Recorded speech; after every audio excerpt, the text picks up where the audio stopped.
Welcome to Unmuted Podcast with our amazing host and author, Recia Kabbah. In a noisy world, we cut through the chatter, amplifying important voices. Are you ready for raw, unscripted stories that shape our daily lives? Well, on Unmuted, we tackle tough topics, challenge the norms, and share untold stories. Each episode, we bring in thought leaders, influencers, and everyday heroes for genuine conversations. It's not just a podcast. It's a platform for real, raw, expressive conversations. Get ready for the emotions, laughters, and most of all, the truth. Unmuted is more than just a show. It's a movement. So join us as we break the silence to embrace the power of honest dialogue. Welcome to Unmuted, where conversations are real. Welcome to Unmuted Podcast. I am your host, Recia Kabbah. On today's episode, I am so honored to welcome Ali Schaeffer-Lybacki. Ali is a survivor and storyteller who has been through so much, but has found her way to healing and hope. She faced the loss of her entire family to cancer, childhood abuse, and an abusive relationship.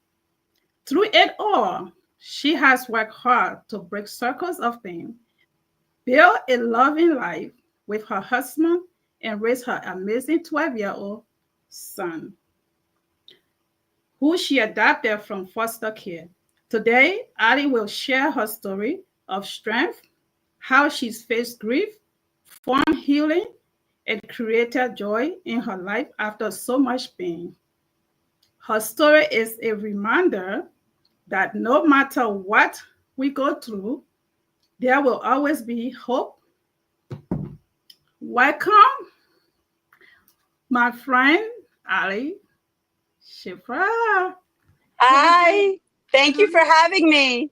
Thank you for being here. I'm excited to be here. Yes, I'm excited to have you too. It's been a long time coming, but we're here now and we're gonna have fun. Let's have fun. Let's do it. Let's do it. How are you doing so far? I'm having a great weekend. How are you?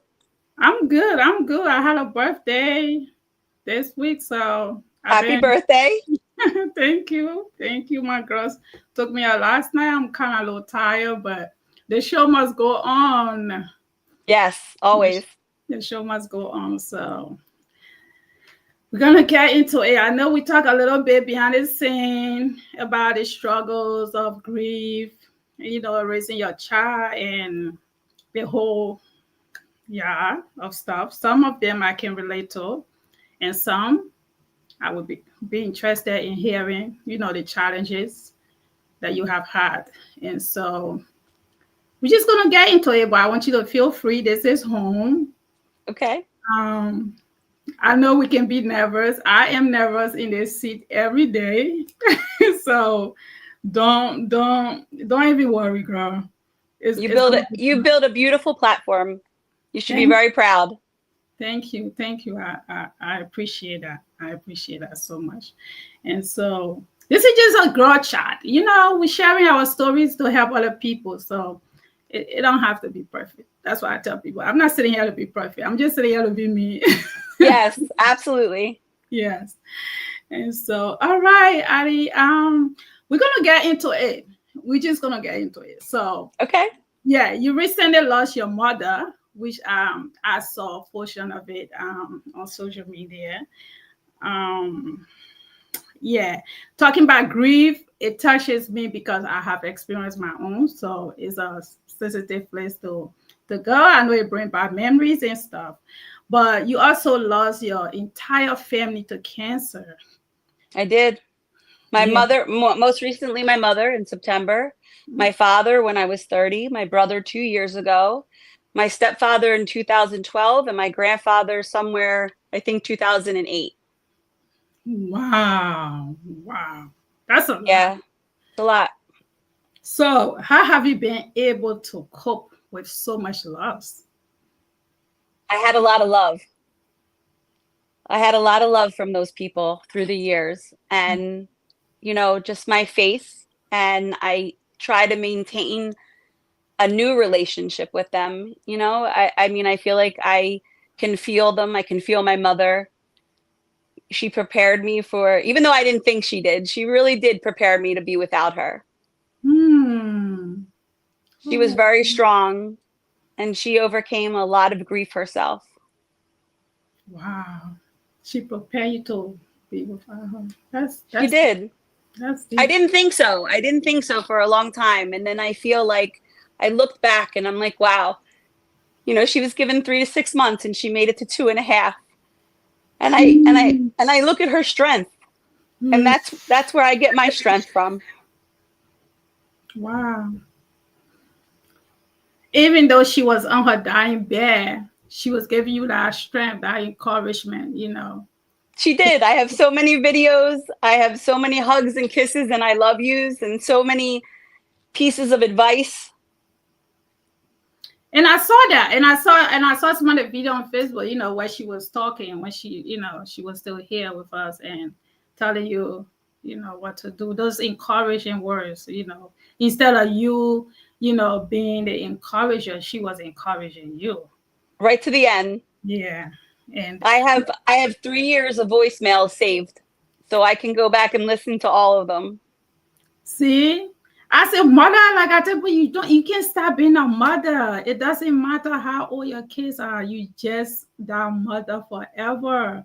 Yes. And she stayed Yes. your mother till the very end. Yes. And honestly, in the beginning and early on in our relationship, in my younger years, we were very close. And then her brother, when I was 9, committed suicide. And I'm losing an earbud. And that broke her. And it changed our dynamic. And for a long time, I was without her. From 15 to 19, we didn't even speak. And over the last 12 years, she has been my ride or die. She has helped me raise my son. She was Bubby. And she just brought a light to our family that, I'm grateful for.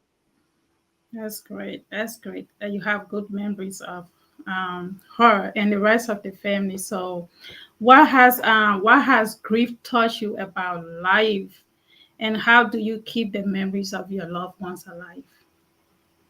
Just sharing stories, kind of what we're doing right here, right? Keep talking about them and sharing stories and memories, and I think that the more grief that we experience, the more we have to do the healing work, right? And the healing work is what's important.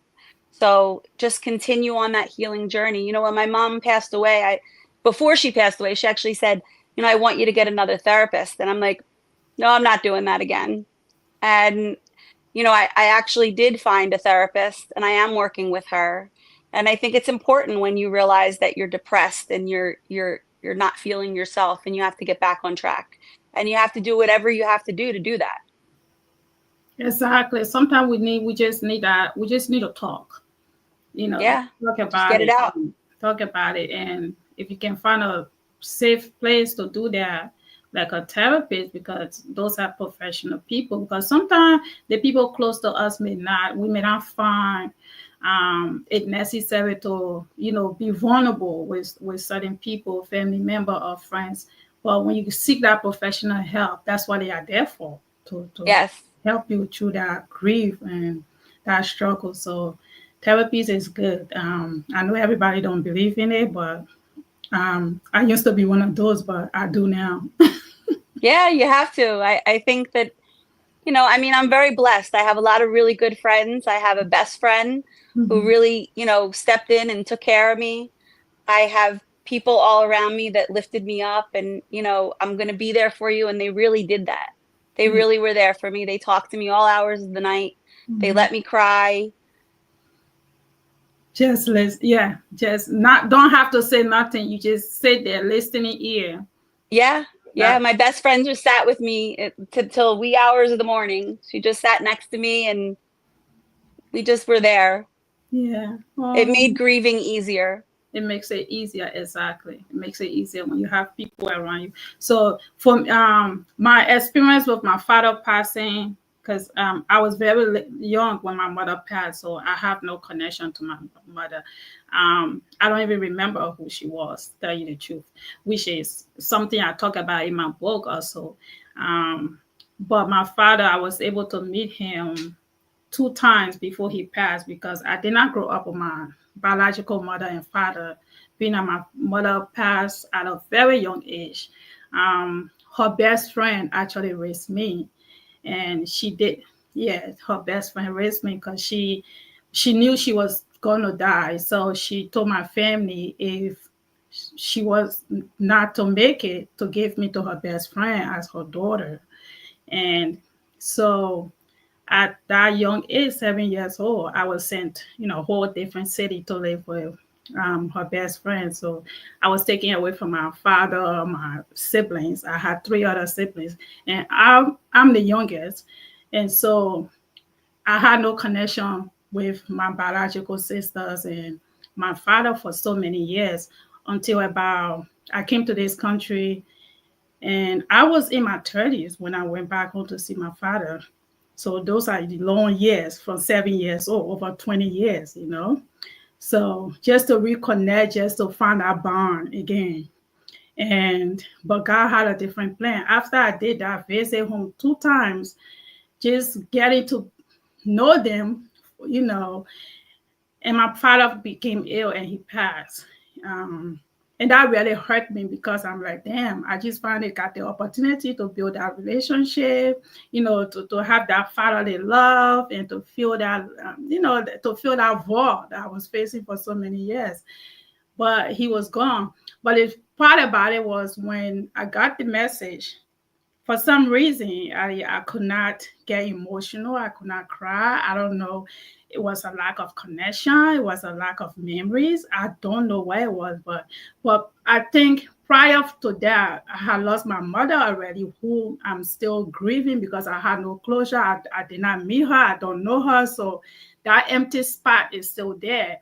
And then my older sister also passed due to illness, being a third world country with no correct medical, needs.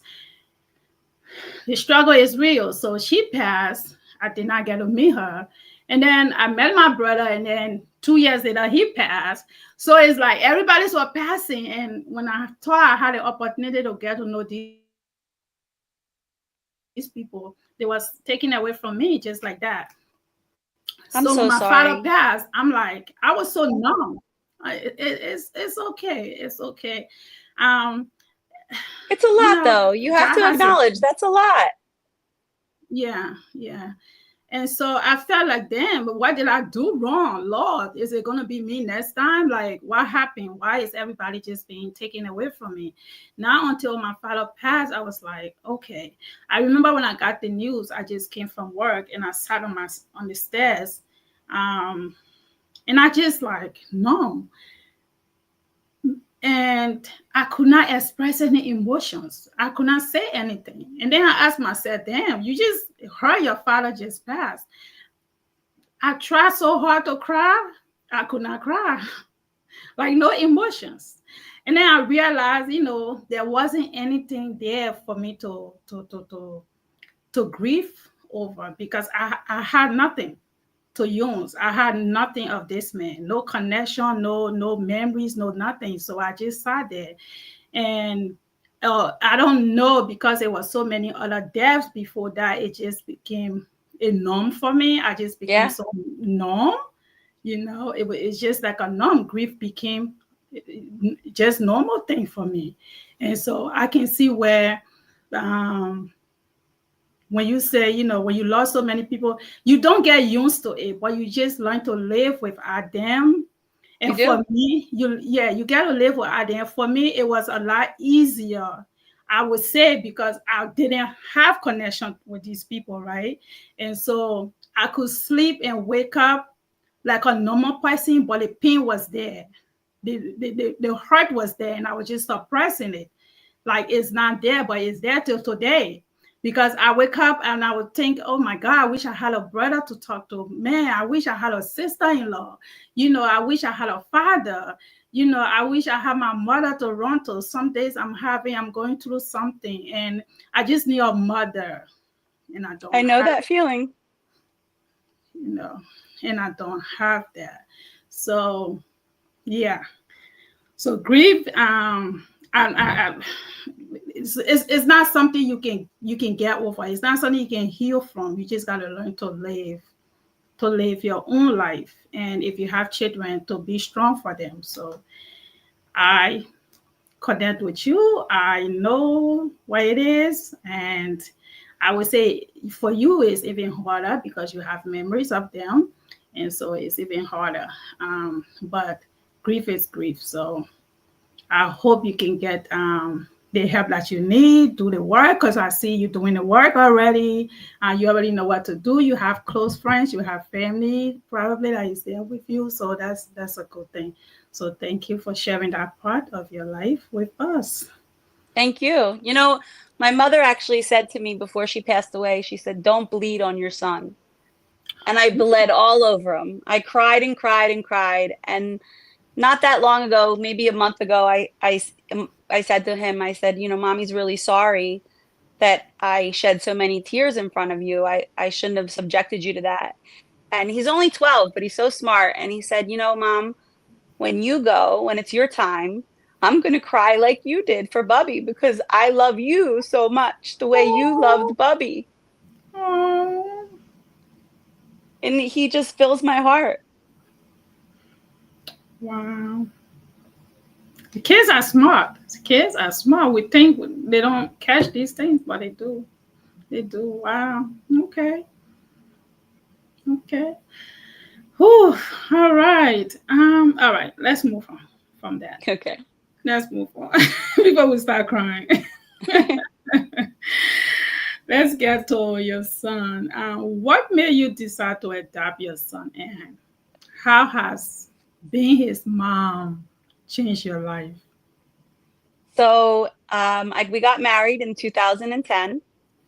I've raised children that weren't mine, not through the foster care system, but then, I said to my husband, let's open the door. If God wants us to have this baby, then either way he'll come. And I was going through in vitro fertilization, and I did not get pregnant. We did 3 rounds, and we opened up the door for foster care. We became foster parents in April, and by June, here was my 4-day-old baby boy, and he was a beautiful gift, and he's always a beautiful gift.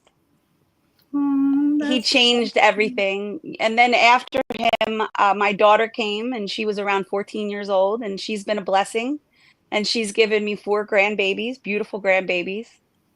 They're both just beautiful lights. And my son was born addicted. And the doctors said, all these things in the beginning, that he's going to just cry and cry and cry. I don't think he cried until he was 15 months old and got his hand stuck in the door. I was like, look, tears, real tears. And, they said when he was crawling, they said he's never going to walk. When he walked, they said he's never going to run. Then they said that he's never going to talk. When he talked, they said he's just going to repeat himself.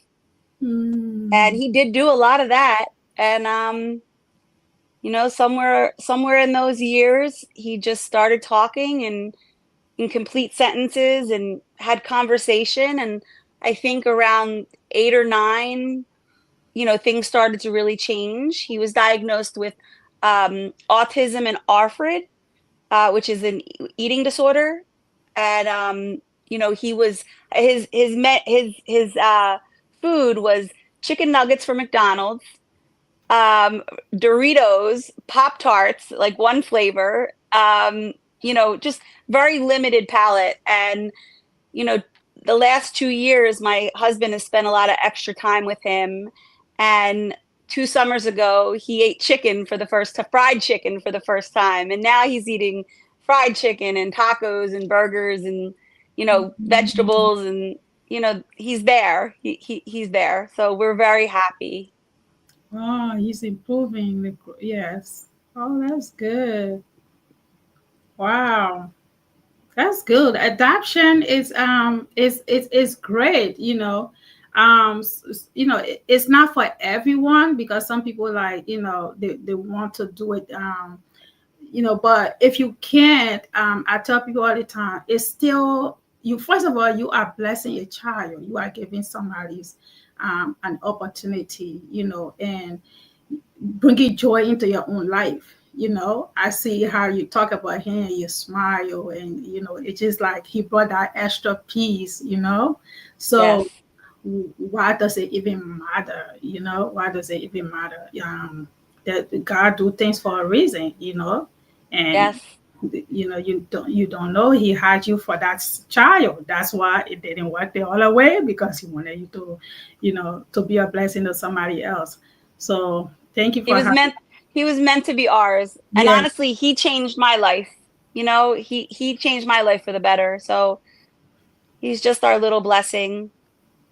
that's awesome. So you also share that, I mean, of course he experienced a lot of different things, from different stages. He went through a lot. So he has overcome so many challenges. What has been the most rewarding part of raising him? I think there's a video out there where he says, like, I ate your 1-year-old and replaced it with a 2-year-old, and he goes all the way up to about 11, right? Oh my And God. and every year I say, like, this is the year that is the best year.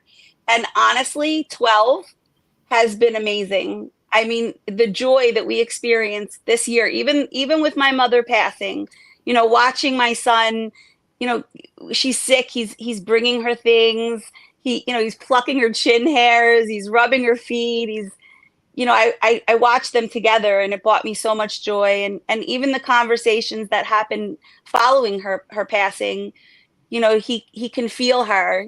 He says she comes to my dreams. Oh, wow.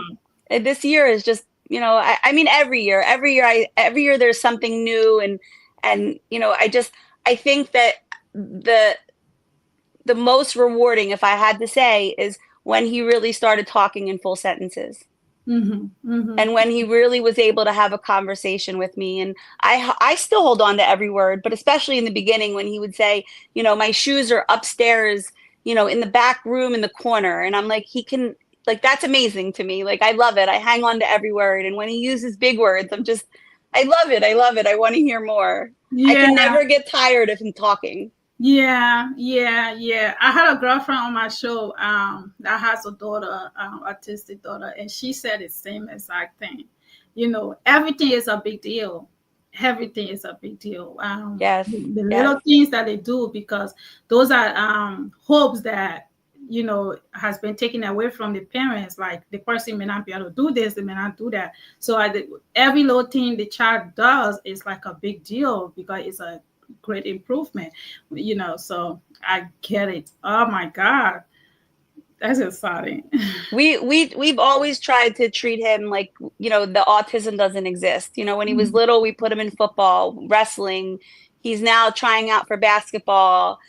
He just, he never really knew he was autistic until the last maybe year and a half. Somebody mentioned it to him, so I explained it to him, but that's his superpower. Yeah, that's a superpower. I love that. That's a superpower. I love that. I actually told him, we used to say, well, tell me a secret. And the one day I was just joshing with him, and I said, you're an alien. And I said, but you can't tell anybody. I said, mommy's an alien too. And I had his whole family say it too. And, so he held it. And then one day at school, they said, tell me something about you that nobody knows. And I actually got a call from the school. I was like, oh my goodness, it's just supposed to be a joke between us. I like that. That's like, silly boy. That's good. He seems like a fun kid. He definitely has a big personality. That's good. Yeah, you should. Yeah, I love that. I love that. You can tell. Yeah, So, yeah. In the begin, like little things, like in the beginning, he couldn't get his hair cut. He hated. We had a friend who who owned a barber shop in Phoenixville, and he would close the barber shop just to cut his hair because he would scream, and over time it became easier and easier, and now he actually goes to a 16-year-old barber in Collegeville, and they have a great relationship, and he just says. We don't even go over. He tells him what to do and how to do it, and like it's just like watching the transition of his independence.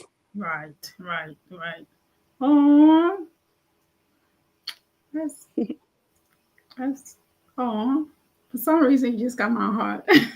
His name is Mason Phillip, and he's named after his godfather, Michael, who passed of bone cancer, and my father, Philip. Oh, okay, okay. Oh, I just wish you and your son the best.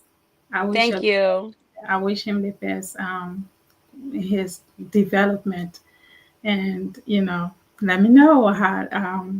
I will. I will. I can't wait to see what he does with his life. I really can. He plays music and he plays by ear. He can play anything. So far, he plays the tuba now, but before he's played like the French horn, he's played the drums, he's played the flute, he's played the piano. I didn't even know that he had this ability, actually. He started playing the piano with a friend of ours when he was about 4 or 5 and really wasn't even talking, but he could play Jingle Bells. And during the pandemic, I went to a friend's house who had a piano, and I'm like, is that my son playing the piano? And that's when we kind of knew. I was like, oh, and now with the tuba, even, he even plays the Big Bang Theory, like anything from like gospel, rap, country, classic. He can do it all. Oh, wow, talents. Yes, yes, he's very talented. I love that. We're actually going to go to his concert over the next couple weeks. It'll be my first without my mom, so that will be a little sad, but I know she'll be there in spirit. Oh, I should come one day. One day, I'm gonna come. I love this story. I just love it, and I love the excitement behind it, and just his growth and excitement. If this, I tell people, when you see special, because I work with special ed children before, and I work with adults now who still have some type of developmental disability, right? And for some reason, I always find myself attached to the ones that are in more need, like the ones that just probably 99% of the time can do nothing for themselves. They can talk, they can eat themselves, they can do anything. I just be connected to them. My coworkers always be like, why you always be the one just attached to the clients that can talk, or the ones that they just look like they need me, I'm like, because if I'm not here, I feel like they can't eat, they can't move, they can't get change, so my existence is changing their life, it's putting smile on their face. I'm going home feeling rewarded. It's not about the money. You can't pay nobody enough money to take care of a person, but it's Amen. just you can't. There's not enough paycheck you can give me for that. It's your heart and just what you can do for somebody who is in need. That's a bigger reward than you can ever get from some money. So as you explain your story, even though it's a little similar, different, because then now I'm dealing with older people, but I just feel so attached to them. And even if I'm not at work, I'm just hoping to go by, because I'm like, what are they doing now? Like, are they thinking about me? Like, when I go to work, they telling me what happened. The ones that can talk will tell me, oh, I had this today. Oh, I went this place today. They can't wait to see you, because you like their family now, you like family. They look forward to seeing you. So I'm like, you are doing something to bring joy to somebody. That is so rewarding. That is so rewarding. We should all be worth something on this earth. So you have a great heart. Like I said, not everybody can do it. It takes a special person or special people, and you become one of them. So that right there shows Right back at you, sister. you become one of them. So thank you, Mama. Thank you. I actually worked with special needs adults when I was 19, 20 years old. I worked at Wood Services with brain injured adults. And I was the same way. I would go up on the weekends I had off and hang out with them, take them to get my one client, Chrissy, I would take her to get her hair done. I had a client, Marlene, who had short-term memory loss. And one morning I said, do you know who it is? And she said, hi. And I said, do you know who it is? And she said, it's Allie. And I'm like, you remembered me. And it was like just so much joy. Yeah. It is. Bring it, just put a smile on another person's face, yo. I don't know. You can't put a price tag on those type of stuff. All right. You have to be good for something on this earth. You have to be remembered for something. And so I love it. I love the story. And listen, I'm going to keep in touch with you. I'm going to have to come see your son one day, especially. I would love to hang out with you, and I would love to introduce you to Mason. Yes, I would love to. So, all right. That Mason, I say hi. I will. All right. So let's go to childhood abuse. You expressed you had some experience with different type of abuse during your relationship and as a child, which myself can relate to somewhat.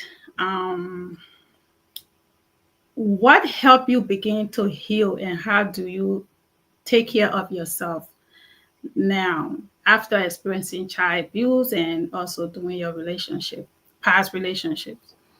So, you know what? I think the biggest thing is you have to forgive, and forgiveness is for yourself. It took me a long time. I was very angry for a long time, and I lived with that anger, and that's not healthy. So, I mean, even my ex and I are actually good friends. Like I had to look at it like he had a rough childhood. His life wasn't perfect. And, there was just many factors that went into it. We were so young. And, I came from an abusive childhood where, my father was abusive to my mother. He had a gambling addiction. He also had a rough childhood. So, my mother had abuse when she was a child. It just kind of generational. And, I wanted to break the cycle with myself. I haven't always been a perfect person. I'm not a perfect person now. I've hurt people. People have hurt me. And if I'm looking for forgiveness in my own life, then I have to forgive those people. Yes. So, I mean, I think that comes with age too. I'm 51 years old, and somewhere, you have to say, like, I'm not going to live like this anymore. I'm not going to give this much of my heart and soul to the past. Right. And I can't change it. All I can do is have healthy relationships today. And I do. My husband and I have a very healthy relationship. We're really good friends, and we're really good co-parents. Awesome. And I think that's important. I'm safe in my environment now. For many years, I wasn't safe. Yeah. And you have to create that safety for yourself. You have to. Yeah. Like you said, it's not for them, it's for you. Because if you hold on to them, then that's just you burying your own happiness and peace and in your heart. Because sometimes the people that hurt us don't even remember, or they just don't care. And then here you are just pounding on it, wasting the rest of your life being angry with them when you may never receive an apology. You may never get that acknowledgement. So forgiving is the key. So you are on the right path already. You are already doing the right thing. So that's good. It's hard to forgive. It's not an easy thing, but you have to. Yeah. I say, like I forgive, but I don't forget. Like I know what happened, and I just try to not put myself in those places where, I could be a victim. I don't want to be a victim anymore. Right. I want to be a survivor and a thriver. And that's what it's about. That's it. You on point. That's right. It. And I have my faith, and I think that's what carries me through. Yeah. Thank you. For those of you watching, again, like I said, forgiveness is hard. Different in, different cases, but some people knows how to hold on to hurt and just pound on it, just find a reason to just not forget. But if we are asking God to forgive us, who are we not to forgive our brothers and sisters? Amen. Right? So Amen. you have to find that strength. You have to ask God to give you the strength to be able to let it go. Like she said, you ain't gonna forget because we are human, right? We have our mind, so we won't forget. But you can forgive, and every time you are being reminded, you have to. Forgiveness is not a one-time thing. It's not a one-day thing. It's a continuation thing forever until you can leave this earth. You have to continue to remember, I forgive that person, so you don't keep reliving that hurt, because situations like abuse, those things can stay with you forever. I experienced my own with that. I still have things that I look at every day, even on my own body, that reminds me of the abuse I experienced. So even if I want to forget, it's right here. Yes. I can. Yes. Okay, I can. If I look on my arms, it's there. If I look on my legs, it's there. So it's a reminder. It's a continual reminder. But when I see it, I don't see it. I don't know if that makes sense. Yes. I don't see it because I want to be happy. I want to be happy, and I don't want to use that as my reason not to grow, not to be better, because I know that me having a clear heart and me having a forgiving heart, I want to receive all of my blessings. And you're going to block your blessings if you're holding grudges in your heart for other people. So true. So release it, and receive your blessings, God and guys. Amen. Okay? Yes. Amen. And I also pride myself on, and my husband, that we created an environment for our son that he's never experienced this type of childhood trauma or anything in his life. So, I mean, he's 12, right? And he was bullied in 5th grade a little bit. So he does have that, but he's never, we don't hit in our house. We don't yell in our house. Mm-hmm. He doesn't experience that type of trauma. And I'm proud of that. That's good. That's what you call, breaking generational curse. That's part of that. Yes. What you experience, you don't want to inflict that on your child or children. So as parents, we're not perfect. We are not perfect at all. That's why I try to tell my children sometimes, did I talk to me? Maybe I did something. I don't know. I'm not perfect. I don't want you to grow up as 30, 35 years and be like, my mom used to yell at me. Okay, can we talk about it now? Stuff like that. Let's talk about it now. Maybe you can forgive me now. My mother, before she passed, she actually apologized. It makes me so sad to think about it, but she even said sorry to me for having cancer and for leaving me. I'll have that for the rest of my life in my heart. That's not her fault. No, not at all. But that's how loving our relationship was in the end. Yeah, I get it. It's not on you. Like, she felt, just what she said. But okay. Whew. And she forgave me for not being the perfect daughter either for a lot of years. So y'all forgive each other. And that's the good thing about it. Y'all forgive each other. She went in peace. Y'all was in a good place before she left, So that right there gave you closure. That right there gave you peace. You can wake up every day with your authentic self, knowing that my mom is okay with me. And she left this earth knowing that she's okay with you. And she have love, and she's watching over you. And so that just brought me to, I don't have this on my questions, but I don't know why it just came up in my heart. Like, if you could say one last thing to your mother that you did not say to her, and she was watching you right now, what would it be? I say to her every morning, I wake up every morning and I say, Mom, I miss you, because she lived with me, right? So I'll tell you, this is one thing that eats me alive, is she would talk to me in the morning while I was blow drying my hair, getting ready for work. And I didn't have time to turn the blow dryer off and listen. And so she thought I could hear her for some reason, and I couldn't, the blow dryer. But, I think about that a lot. I missed the conversation. I wish I would have turned the blow dryer off and been late to work. If I could do it again, I would, because I missed what she was saying. I missed the conversation of what she was telling me. There were certain things that I didn't ask, but the last thing that she said to me before she passed was, "You were such a beautiful baby." When she said, "I put you on my chest and I just loved you so much." And I would just say, "Mom, I love you." And I know she can still hear me. Then the first night she passed, my sister had a dream about her. My granddaughter, who didn't even know that she passed, she wasn't told, and she said Bubby was here.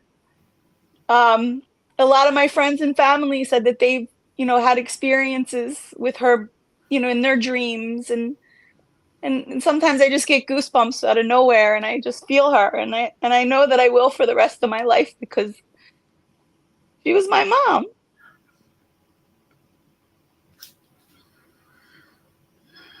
Yeah.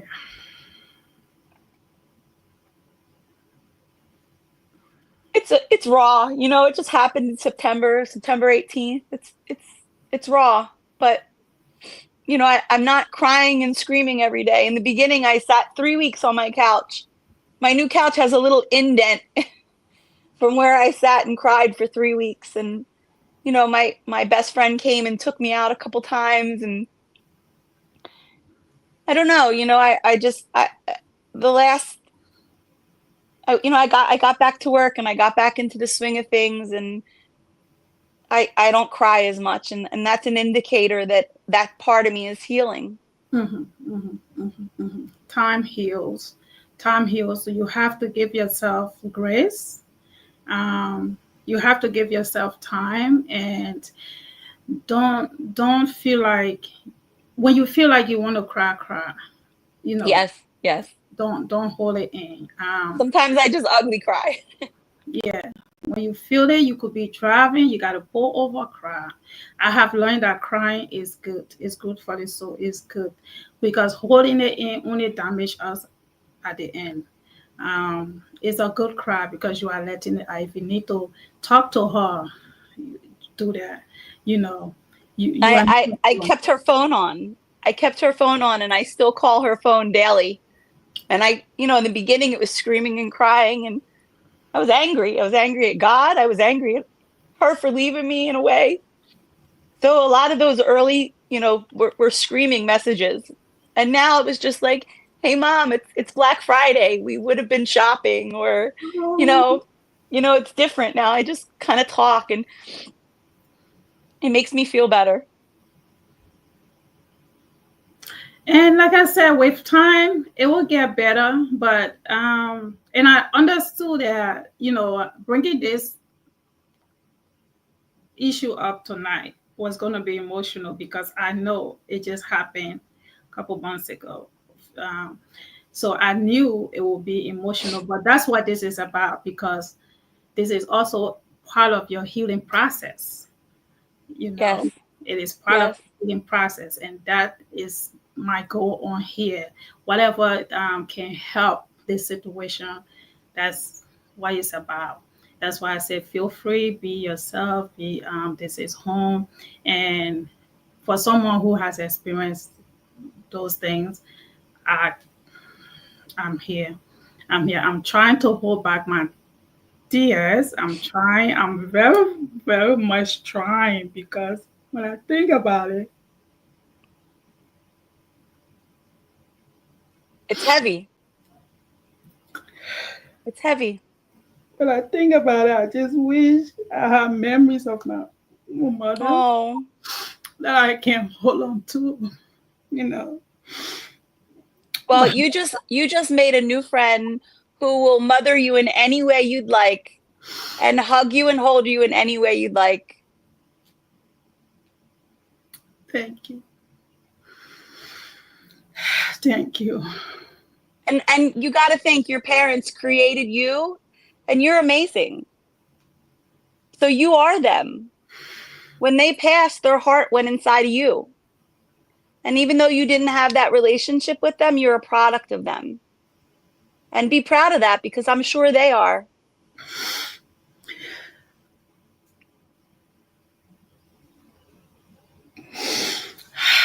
I'm sorry.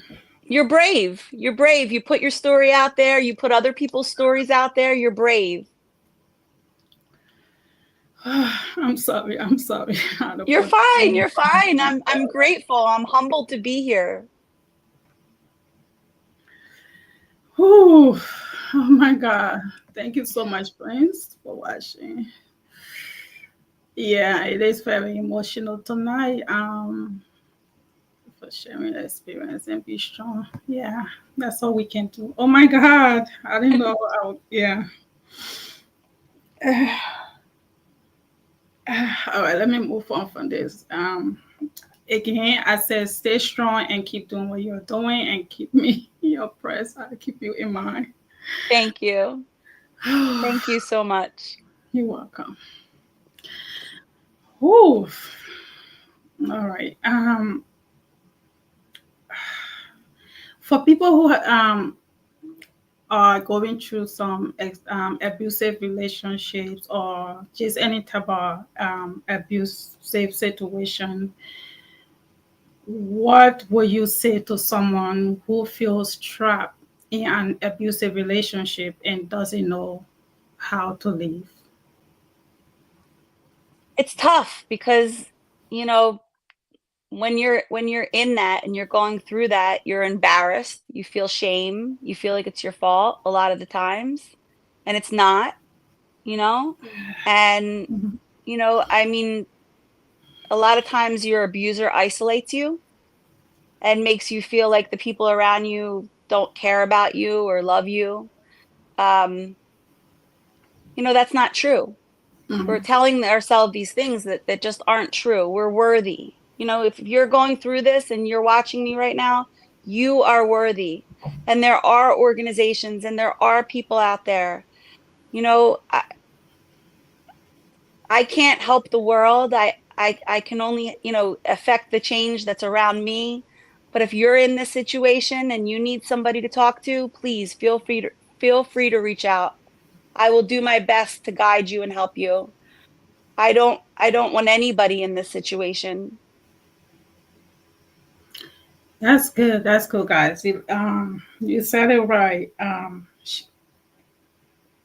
Because leaving, yeah, like you said, just to elaborate a little bit on that. Sometimes too, we people that find ourselves in these relationships, we are often protecting our abusers because Yes. we feel like when we talk about it, we are putting them in harm's way. They are not thinking about you. First of all, that's why you are being abused in the first place. And sometimes we have to take a step for ourselves, and that in doing so, it is also opening doors for them to get help if they want to get help. Because some people are being abusive because of their own experience from being abused, and that's all they know. What Yeah. becomes norm for them, they think is a normal thing to inflate that onto somebody else. So they I grew up in a very abusive household, and you know, and I was 18 when I got into this relationship, and he grew up in an abusive household, and you know, it was just something that we just, and then you know, it escalated, and I knew how to push his buttons, he knew how to push mine, and you know, I didn't have anybody at that time. My great grandmother, you know, pretty much raised me in my early years, and I was blessed enough to have friends in my neighborhood that took me in their house, and you know, but I would have been unhoused if I didn't have him, and that was, you know, that's one of the reasons why I stayed, because where was I going to go? I didn't have money, I didn't have people, I didn't have that support, you know, and you know, I was terrified to tell my father or my mother, you know, my aunts or my family friends. I was terrified because, you know, he also made me feel like I didn't have anybody, or that people didn't really see me or like me. I didn't like myself. That part. So, Yeah. right? Yeah, Yeah. I didn't feel like I was worthy, and you know, and I hate to see anybody in that situation. I know people that have been in that situation, you know, unfortunately, and thank God they got out, but some people don't get out. They stay for a very long time, maybe even their entire lives. And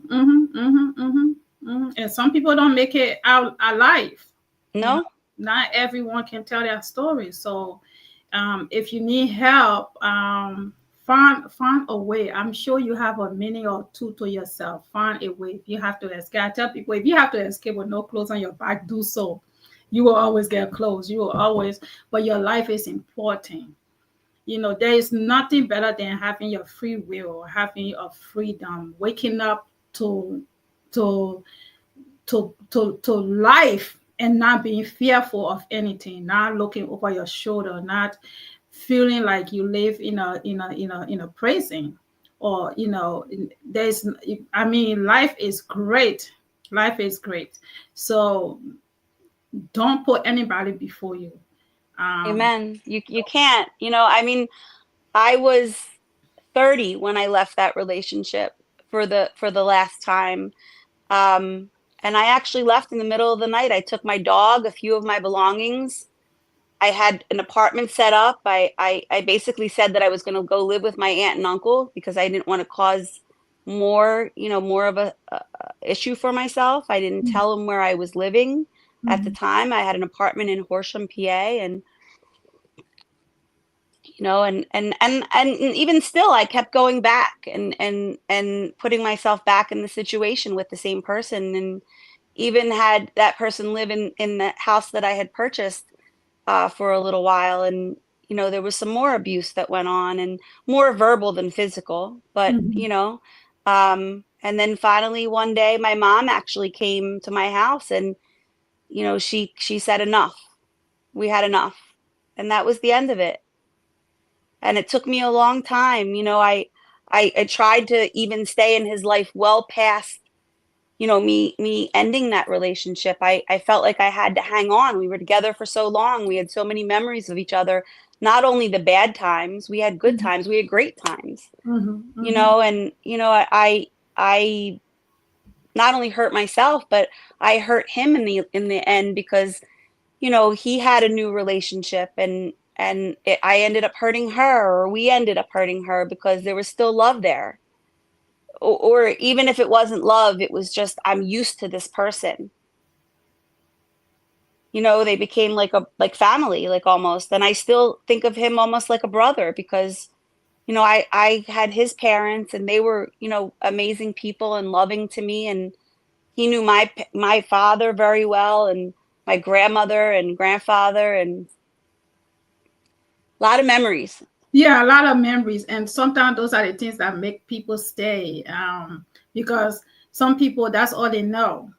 Especially if you've been with this person from a child, that's what you know. That's your normal. You don't know anything else, and we are afraid of the unknown. Where am I gonna go? What am I gonna do? Like, I don't know anything to do. I can't do nothing else. I have to be here. This is my family. So when you have that mindset and don't know anything else, it can be very difficult. So we are not saying that it's so easy. It's not that easy. It isn't easy. But to recognize abuse, you have to educate yourself on it. There are different type of abuse. It doesn't have to be physical. All right. That's not the only abuse we are talking about. There is so many other ways you can be a victim of an abuse and not even know it sometimes. So just pay attention, and at the end of the day, your peace is what matters. If you are not getting peace and you are not finding your free will, then that's some type of abuse. Okay, everyone should have a free will. You should be able to live free and speak freely, and not be afraid to speak your mind, not be afraid to live in your truth, not being able to be manipulated by somebody, do what others say, not what you want. So there are different type of abuses. So recognize them, look for help, and get out if you can get out safely. If it's not safe, don't force it, but try to get out. Yep. Try to get out. You have to make sure you have a clear path, but you have to do it. Yeah, you have to do it. Yeah. Okay. Woo. All right. So you have worked hard to break generational circle of pain and abuse. What steps did you take to create a better life for yourself and your family? I ended up in banking when I was maybe 20, around there, and I had a mentor, Kathy Gallagher. She recently passed over the last couple years, and she was tough as nails, but she was an amazing woman who loved hard and had expectations. And she made me go back to school. She helped me fill it out. She helped me fill out my FAFSA. It was kind of like I had and not only her, I've had a lot of women and some men around me that were really my cheerleaders. Mm-hmm. And that set the course for me to be able to create a better life for myself. And I just try to live my life in a way that I'm of service to other people. Mm-hmm. I'm there for other people. That's very important to me. Volunteering and being a part of your community. And I just, I just having a safe, healthy place for myself. That was what was important. And that's what I've created. And that's, I'm not saying everybody has to go to college and everybody, you have to do it your way. Mm-hmm. But, Mm-hmm. I was just very blessed. God put me in the right situation at the right time with the right people. And, I learned a lot. That Kathy Gallagher taught me a lot, and there's many people, not just myself, but we say we're Kathy strong. That's good. That's good. But improving your life and stepping outside your norm and doing something that you wasn't doing before, elevating yourself. That's what you're pretty much saying. So that's good. Sometimes we just have to work on ourselves and be the better vision of ourselves. Like I usually say to myself, like I'm in competition with nobody but myself. Mm-hmm. I want to be better than the woman I was yesterday. And tomorrow I want to be better than who I am today. So just continuously working on bettering yourself. Stop worrying about other people's grass when yours is right there dying. Yes. She told me this a long time ago. She said, look for the helpers and be a helper. And be a helper. And that's what I do today. I look for the people around me that are the helpers, and I am a helper. Yeah. Awesome. Great one. I'm learning a lot from you. I hope the listeners are also. And we are all, this life is a circle. We go in circle. We just have to learn from our own experiences. We have to be open to bettering ourselves and to learning new things and to improving our mindset and developing ourselves for a better us. Because especially if you have children, if you have people are looking up to you, you could be a role model for somebody. Just improving your own life, because that also brings you peace. I get bored real quick. I can't keep doing one thing over and over. I get bored. I want to do something different. Like I tell my girlfriends, I get bored with my short hair sometimes. I just want to play wig, it just make me feel new and bright again. And then I come right back to the short hair because I don't like the wigs, but I like to play around with them, so just doing something new every day. Funny. Peace. Find your happy. No one can make you happy but yourself. Yep. That's the truth. You have to have the right mindset to have that peace for yourself. And there's blessings along the way. I have children. I have beautiful godchildren. I have nieces and nephews, and I'm very blessed. And, just this year, I was able to, one of my really close childhood friends asked me to be the godmother for her 4-year-old daughter. And it couldn't have came at a better time, because she's just a ball of light and joy.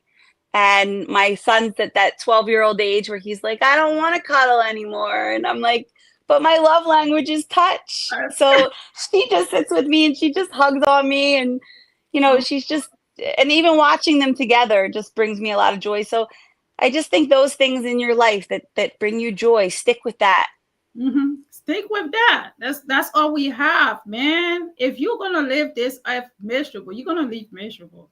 Like, just I can't. I know in the past I have allowed situations in my life that wasn't making me happy, but that's one thing I'm grateful for, because with age there should be growth. You should learn from your past, you should learn from your mistakes, and you should sit down with yourself and have a thought process. You should really sometimes you sit with yourself, just talk to yourself, look at yourself in the mirror, look at your old photos. And recently I posted for my birthday some past photos and where I used to be and where I am today, just admiring the growth and just admiring, even just I don't look the same no more. Some of them are, I look a lot younger. Some of them I just look more mature. I know I be like, I still got it. I still look good, but I just look a little mature, play fun with myself, because what is life without having some fun, with yourself? If you can find it happy within yourself, everybody else will surrender to that, because you get what you put out. Yes. You get what you pull out. If you can pull out positivity, you will receive that energy. You pull out, you receive that energy. So you can't worry about anything else. Just worry about you, and everybody else will fall in line. You only have what's in front of you. One of my best friends last night was driving me back to my car, and he said, I'm living my best life right now. I'm living my best life. And I'm like, you know what? He's so right. Like, all we have is what's in front of us, and we better live our best life. Yes, you better live your best life today. My beautician, I had this girl, literally probably a little bit more than that. I went there to make an appointment to add some pieces in my hair. Like I said, I get bored at times. Friday, I actually went and got a haircut. And during that time, I was talking to my barber, because after the haircut, my intention was to go to this girl to set up an appointment to get some pieces in my hair for my birthday. But then, long story short, I found out this girl passed. I found out she passed. And I was like, no, you lying to me. He said, yes, Thanksgiving weekend. And I had no clue. Wow. This is just a testament to say how life is so short. And I was like, oh my God, I was like literally going to leave here today and go there. I don't know what I would have done. So something just brought up the conversation. God wanted me to know, like, don't even go there, Wow. So I just came back home and went to sleep. That's why I did nothing to my hair for my birthday, because that just took everything out of me. I did not think go somewhere else, go find somebody else. That's it. I'm done. I'm just going, yeah. So I just try to put strength in myself to celebrate with my friends. But every time I thought about her, I felt sad, because I'm like, damn, life is so short. And, that brings me to what you just said, because of what you just said, live in the moment, enjoy what's in front of you now, because tomorrow is not a promise. Not at all. So going back to being angry with people and not forgiving people, you can't say, oh, maybe next year I will forgive him. What if you out of here before next year? So you just die with some hate in your heart for somebody, I mean, this is unmuted. I have to be unfiltered sometimes. So if you have to forgive anybody today, please find it in your heart to forgive them today. Pray about it. It is hard, but pray about it and forgive. I'm not saying forget. I know everyone that has hurt me. I'm not forgetting none of it. All right. but I'm forgiving people because I want to live freely, and I want to be able tomorrow when I go home, let my father be proud of me, knowing that I came with peace and not hate. Yes, yes. And you know, I've done a lot of soul searching in my life, and I've hurt people along the way, and you know, I've gone back and I've apologized and I'm sorry. That's all I can say, right? And I just ask that the Lord give them peace and me peace, and you know, continue to live my life in a way that is, you know, makes my parents proud, Mm-hmm. makes my son proud. Yeah, and that's all you can do. Like you just said, you ask for forgiveness. It's not about whether they accept it or not. That's not it. You are working on yourself. This is about you. You can't say, oh, whether she accept my forgiveness or not. If you know you did wrong to somebody, ask for forgiveness, apologize. Even if they don't respond to you, even if they don't say, okay, apology accepted, don't feel bad, because you know why? You have done your part. It is no longer on you now. That weight has already been lifted off for you. That's their problem now, to deal with that, to worry about that. You can walk freely knowing that you have apologized. When I real quick, because I know we're out of time. When I wrote my book, for some reason, before I could complete the whole thing, when I was going through the editing process, I felt like something was missing. And I kept thinking, why do I feel like something is missing? And I added a chapter of forgiveness. Wow. I added a chapter of forgiveness, and because okay, so my whole book is about, all right, hurt, pain, people are doing me wrong, this one, that one, and I realized, all right, you have pointed out everything that people has done to you. What have you done to someone? What have you done to people? So I added a chapter asking everyone that I have hurt, known or unknown, to forgive me. Yes. Forgive me for what I have done to you. I'm asking for forgiveness. So when I did that, my book was complete. Because like I just said, now it's no longer on me. I have asked the world to forgive me. Because sometimes we hurt people we don't even know. Yes, yes. I know I cried earlier, so I'm not gonna cry again. Let me move on. I'm not gonna cry. This again. has been so I really appreciate you. This has been cathartic. I just feel like my mom's watching and she's proud and she's like, you know, use your voice, right? Because somebody else could be going through what you're going through and watching you, and they're like, okay, she's strong. I'm going to be strong like her. Because I know I've watched people go through things and I'm like, that's it. I'm going to be like that. Just like my friend said to me last night, I'm living my best life. I'm thinking I'm picking up what he's putting down and I'm going to live my best life. Yes, yes, yes. And that's why they say, show me your friends. I tell you who you are, or something like that. Show me your friends and I'll tell you your future, or whatever it is. You know, so if you hang around positive, you're going to become that. Even if you are someone who full a lot of negativity, eventually you're going to, you know, gravitate to that, because that's all you're receiving. Positivity. You're going to look at yourself like, damn, okay, I have to change my life, you know. But if you hang around negativity, you know, referring to what you pull out is what you receive. That's what you're going to be, you know. So you want to be better, you want to think better, you want growth. Whatever you want in your life, that is what you should do. If you're gonna be a bank robber, then be the best one. Don't go robbing nobody for $5. You know. I love that. I love that. You know, then get rich out of it. But if you're gonna be a good person, be that. Be the best of whatever you want to be. I'm not telling you to go rob a bank, but I mean, just be good at what you want to do. Yes. So amen. What you pull out is what you receive. Yes, what you pull out. But find some people, some positive people that can breathe life into you, not take from you. Because some people will suck your energy out. Yes. Some people are known to just suck energy out of you. Some people will say things arrogantly just to aggravate you. Some people will get you out of character. Some co-workers will get you to want to, like,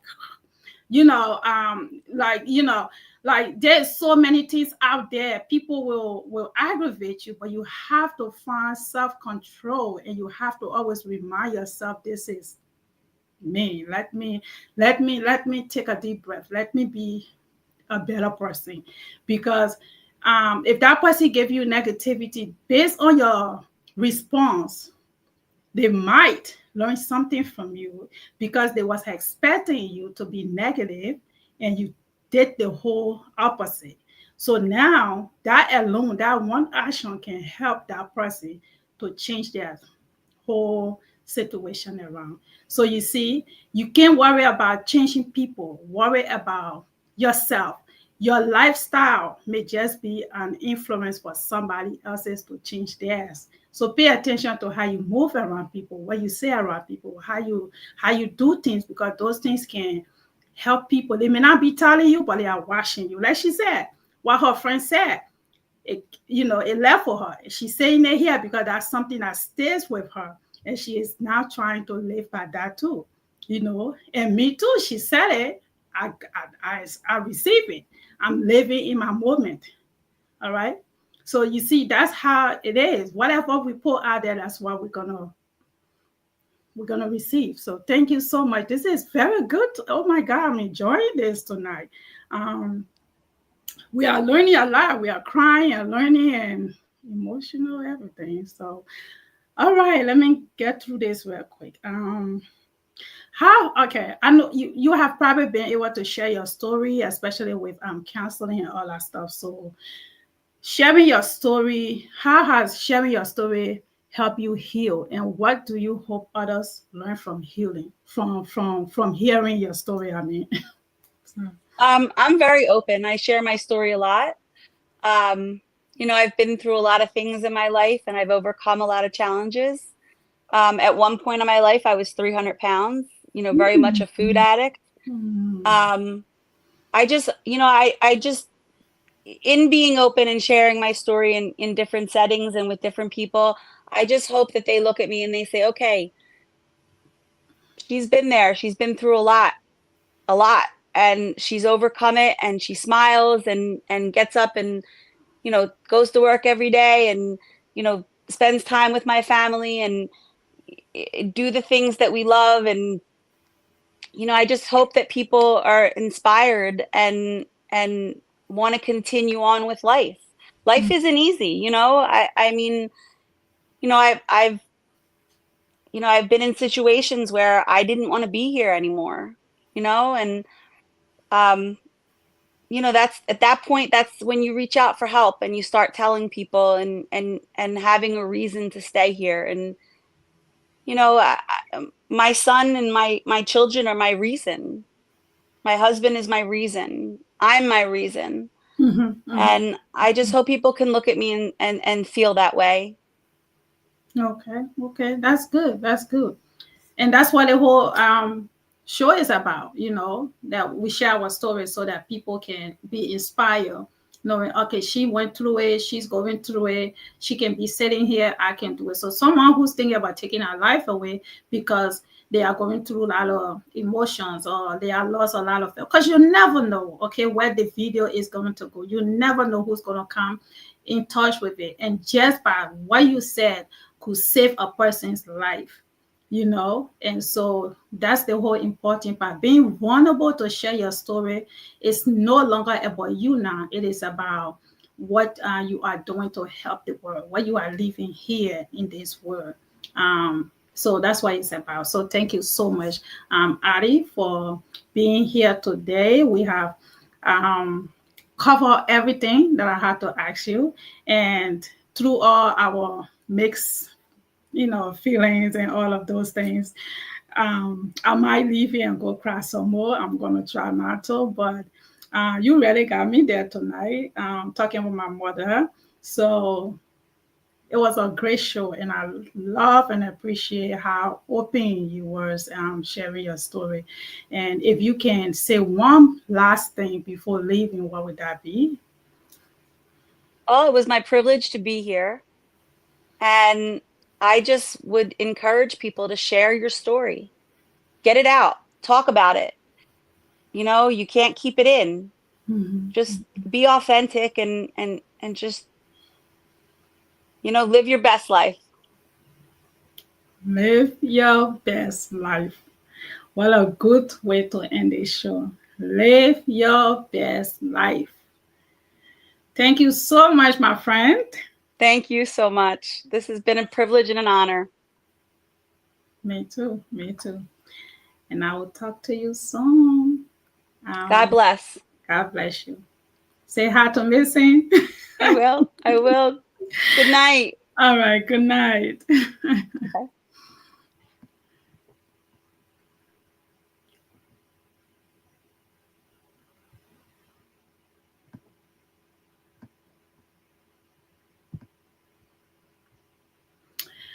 Okay, guys. Thank you so much for tuning in tonight. Ooh, what an emotional episode. I mean, she had me crying, okay? Listen. Please seek help if you need help. If you're going through any type of grief, you need to talk about it. This is the place for you. This is safe. This is a safe place to come. We welcome you, and we welcome you to be yourself, your authentic self, and just be, oh my God, I was crying earlier. My whole face is a mess. But thank you for joining in tonight. Please go on to recaboutique.com, support my boutique. I have the Unmuted collections and some beautiful women clothing. Also, if you haven't picked up your copy of my book Unmuted, it is available on Amazon.com. It is also on Walmart, Target, and Barnes and Noble.com. I'm not sure if the stores has it yet, but the minute they do, I will let you guys know. I'm hoping the stores will be carrying this soon so we can walk in and pick up the copy. All right, Unmuted is going places. Also, Google the book. Google the book. Google Unmuted by Recia Kabbah. You'll be able to find every location that carries the book. If you have a story you need to tell, hit us up. The info is right here on the screenshot. Reach out info at Unmuted. Info at unmuted.us. Send us an email. Also, if you would like to be a guest, you can also go to our website, unmuted.us. You can follow me on social media, on our YouTube channel, Let's Get Unmuted Podcast. Let's Get Unmuted on Instagram, Recia Kabbah, and Unmuted right here. If you are watching right now, you are either watching me from YouTube, Let's Get Unmuted, or Facebook, Recia Kabbah, and Unmuted. So again, thank you for tuning in tonight. I am your host, Recia Kabbah. Until next time, stay true to yourself and be good to everyone else around you. I love you guys and good night.